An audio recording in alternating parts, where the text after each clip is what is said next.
the word. Thank you. Before you start, if you could please tell us your name. Alan Wade, What is your date of birth? 5/22/87. Did you prepare a statement to the Sumner family, whose jury that you'd like to read? Yes, ma'am. Nothing I say here today is meant to justify, excuse, or defend my cowardly crimes. Reggie and Carol, if there's a window or a connection to the afterlife or some sort of cosmic consciousness, and I know you can see the tremendous regret and shame in my heart.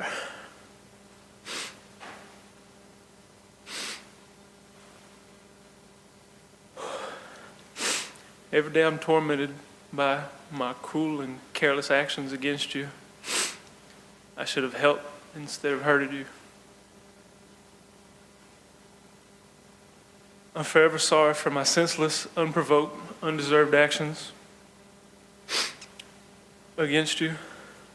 This is the most passionate regret and the biggest mistake of my life. I'm also sorry for the pain and loss I've caused the Sumner's family and friends. I'm sorry for the dishonor and disrespect I've shown to both their families and my own. And to both of these families, my apologies are without end. I'd like to thank the judge in this court for allowing me this opportunity. I apologize to the prosecution and the state for not being more cooperative. Also to the Sumner's family, this apology is long overdue. I'm sorry to the jurors for any trouble and inconvenience for you being here. I'm sorry you have to be exposed to the horrific things that I've done.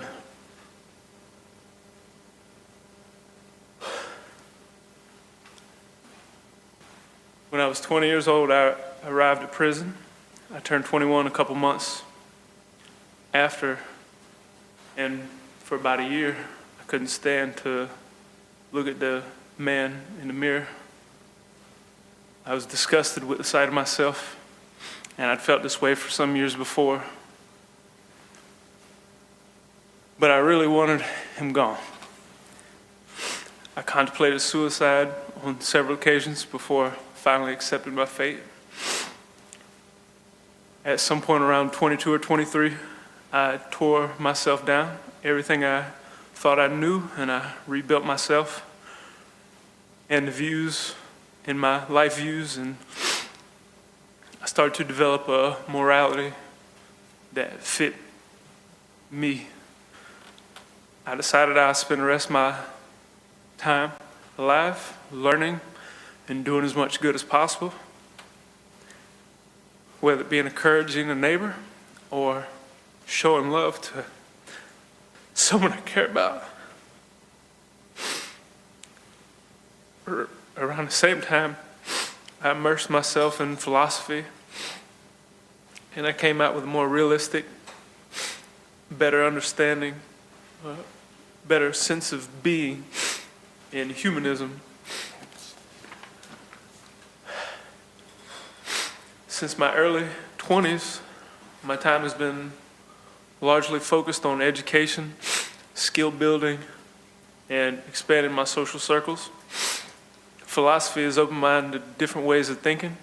Had somebody not sent me a book about Socrates when I first got to prison, I believe my experience in prison would have been far less productive. Science has kept me grounded. It's been a baseline for whenever things get too complicated. So quite often, I learned more ways to use the scientific application to make our lives better and more clear from a book by Michael Shermer called The Moral Art. When things are clear, they're less subject to manipulation and exploitation. So naturally, I'm drawn to this. Communication was always something that I struggled to grasp very well. So I put a lot of time and effort into developing my lexicon and being social regularly. Trying to learn other languages has given me a better understanding and appreciation for English, which is awesome. These social skills have been vital for repairing some of the family relationships that I destroyed and forging new bonds into ultimately the imperfect, perfect group we are today. I want to make them proud, and in their own way, I'm sure they all are. This is the compass needle that points me in the direction I want to travel in my life.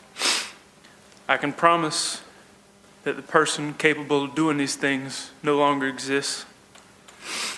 I'm finally on the path to being the man that I always wanted to be. I've decided to,